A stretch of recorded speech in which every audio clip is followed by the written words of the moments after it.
Punta tayo kay Attorney Rene Bueno. Sir Leonardo, sino ba nandyan? Si N-Time, si Leonardo, si Jenny Ramos, nandyan pa ba? Press 1 nga sa mga nandyan. Kasi medyo, actually kahapon ko pa gusto talaga to. Sa totoo lang, kahapon ko pa, Sir Leonardo, kahapon ko pa gustong i-tackle natin to. Kasi merong content dito may content dito si Attorney Rene Bueno na na medyo nakakabahala. mukhang may something. Oh, yan. Oh, sige. Sa totoo lang kahapon ko pa gusto sanang i-share to kaso hindi ko na share kasi sabi ko parang Pero sige, i-share na natin to, no, na content ni ito, secret weapon ni VP Sara.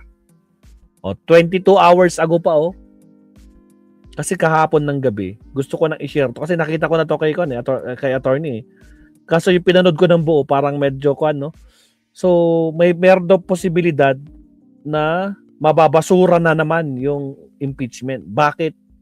Ito yung secret weapon na sinasabi ni Attorney Rene Bueno. Alam naman natin kapag nag-explain si Attorney Rene Bueno, talagang no? Talagang makukumbinsi tayo dito. Pero let's see. Hindi naman natin sinasabi na magiging ito na yung mangyayari. Pero merong posibilidad nga. As of now, may 84,000 views na. Kahapon ko lang yan. Siya na yung pinakamalaking views niya ngayon, 84,000. Pero sige, panoodin natin to. Share ko na sa inyo. Here we go. Total ilang 10 minutes lang to, 10 minutes. Busy day ahead? With Nivea Men Cool Kick, enjoy up to 72-hour protection. Sa mga di pa po nagla-like and subscribe dyan, like and subscribe po tayo, mga basad. Buenos dias, buenos tardes, mga amigos, mga amigas, sa aking mga kayubi sa Usapang Batas. Magandang araw po sa inyong lahat. Ako po ang inyong lingkod, Attorney Rene Bueno. Ngayon po ay pag-usapan naman natin itong latest development sa kaso ng ating pangalawang Pangulo na si Vice President Sara Duterte. Nitong nakaraang 2 araw ay formal nang pumasok, no, sa kaso ni Vice President Sara Duterte tungkol sa impeachment. Pumasok na ang mga dekalibring abogado ng ating Vice Presidente mula sa opisina ng Fortune, Narbasa and Salazar Law Office. Medyo mabigat na law firm to at hindi basta-basta. Ginamit nila ang dokumentong appearance ad cautelam. Okay, so this is actually a Latin word. So dito, alamin po natin yung 3 malalim na legal na konsepto na gagamitin nilang bala.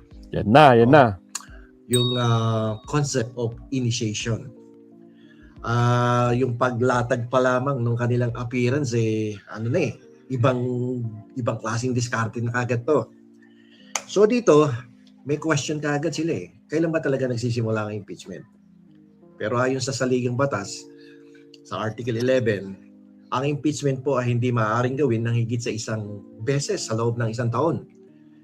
Pero ito ang tanong, kailan naman nagsisimula ang bilang ng 1 taon?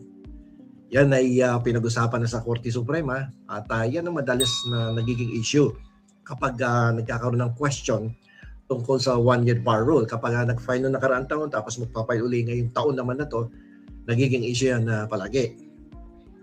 So ngayon dito, ang malamang na depensa ng mga abogado ni Vice ay igigiit nila na ang impeachment ay itinuturing na na-initiate na sa sandaling ang reklamo ay na-file. Yan ang una. Pangalawa, na-refer sa committee.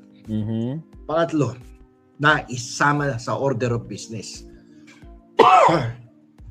Okay, so ang petsa, dahil ang proseso noong 2025 ay nagsimula noong February 5, 2025, yung ban ay dapat matatapos lamang pagkalipas ng February 6, 2026. February 6 dapat. Maalala nyo, diniscuss ko na to nung 3 or 4 weeks ago.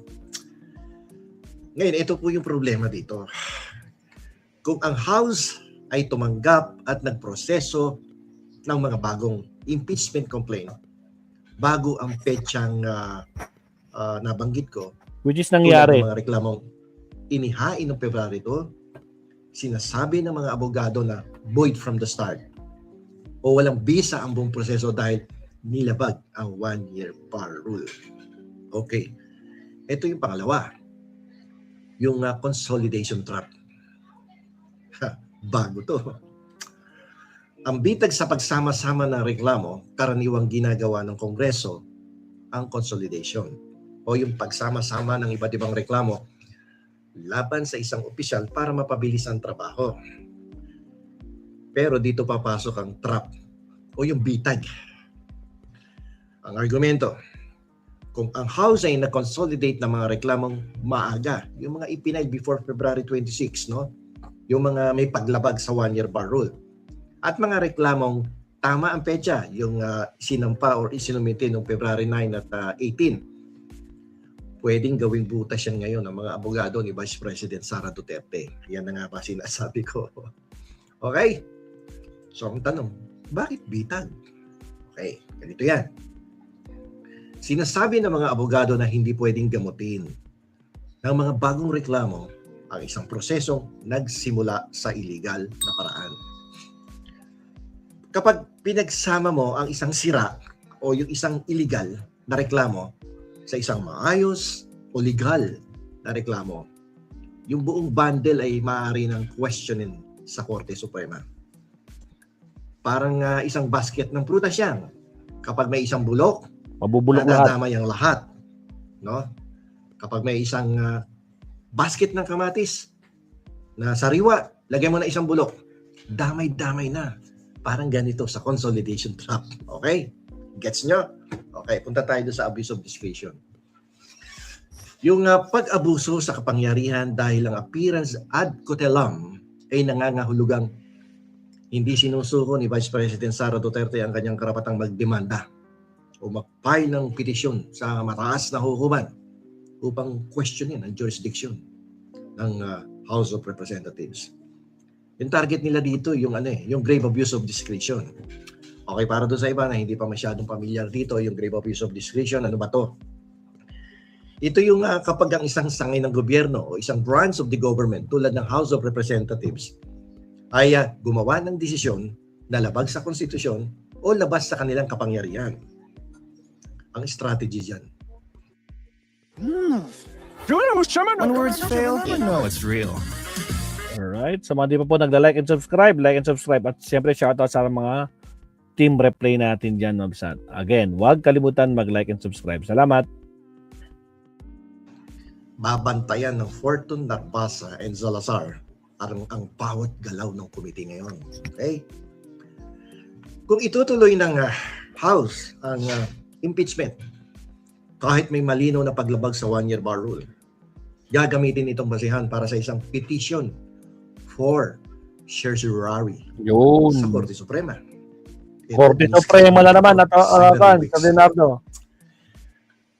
Dito sa kaso na to, sa impeachment na to, sasabihin ng Fortune Narbasa law firm na ang House ay nagpapakita ng pabigla-biglang desisyon at hindi sumusuri o sumusunod sa batas. Okay? Mahirap ito. Mukhang may butas na naman dito. So, ano yung epekto sa impeachment complaint nitong appearance ad cautelam? Ibig sabihin nito, nakareserba ang karapatang idemanda ang House of Representatives sa Supreme Court anumang oras. Okay? Kine-question nila dito kung sakasakali kung legal ba ang pagtanggap pa lang sa mga reklamo noong simula ng February. Consolidation trap, pinipigilan ng House na pagsamahin ang mga reklamo dahil baka madamay ang lahat ng pagiging illegal. No? Yung lahat na naging illegal. Yung pinail na maaga, isinama doon sa pinail lang tama. O sabi ko nga kanina, parang isang basket ng kamatis. Ilagyan ng isang bulok, dinamay-damay lahat. Mabubulok lahat yan. Okay? Okay, so yung abuse of discretion definitely gagamitin nila sa Supreme Court. Doon sa petition for certiorari para ipatigil ang buong paglilitis. Pwede. Kung maalala nyo, hanapin nyo dito na sinabi ko nung before, Kung sakaling matutuloy ang impeachment sa House, iproseso ulit, petition for certiorari ang gagamitin ng kalaban. Ito na nga ang nangyayari. So sa madaling salita, ang pagpasok ng mga abogadong ito ay isang protective shield. Sinisiguro nila na ang House of Representatives ay hindi lalagpas sa guhit ng konstitusyon. Ginagamit nila ang mga teknikalidad na ito para patunayan na ang kasalukuyang impeachment ay minadali na naman at may mga butas na maaaring magpabaksak dito sa harap ng Korte Suprema. So, nandito na lamang po ito. Pumuli ang inyong lingkod, Attorney Rene Bueno. Attorney Bueno, Yo. law and beyond, learn the law. Salamat, attorney. Pero mga kapatid, di ba, balikan nga natin. Anong date ba? Anong date? Kasi dapat kung iiwasan nila yung February 6. Kasi di ba may nag-file ng February 2, ganun kaaga. February 6. Ano bang date yung... Dali nga. Second. Google.com. Date. Filed. Second impeachment complaint. Date filed. Kailan to? Wait lang. Tinan ko si Kan. Kay AI muna tayo. Progressive Group Members of Makabayan Bloc. Kailan to? February 4. Okay. Pero itong Makabayan Bloc, di ba nagkuhan na sila?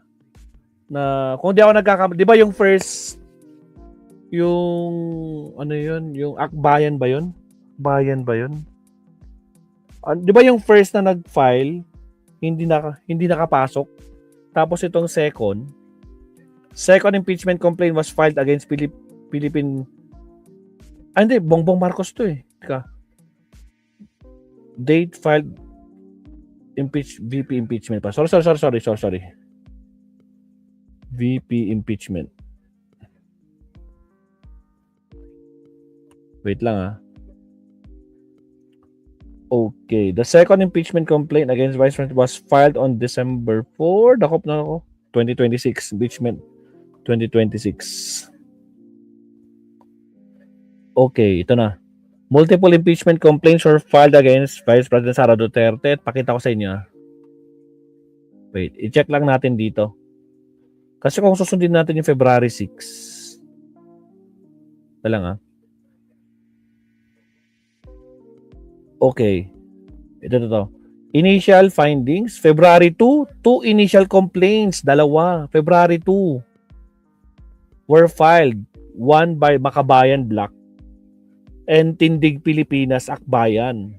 And Mamayang Liberal.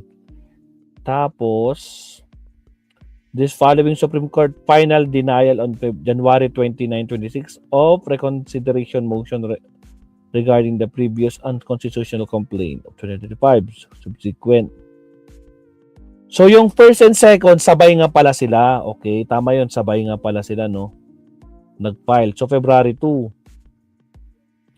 Yung third kailan? Third.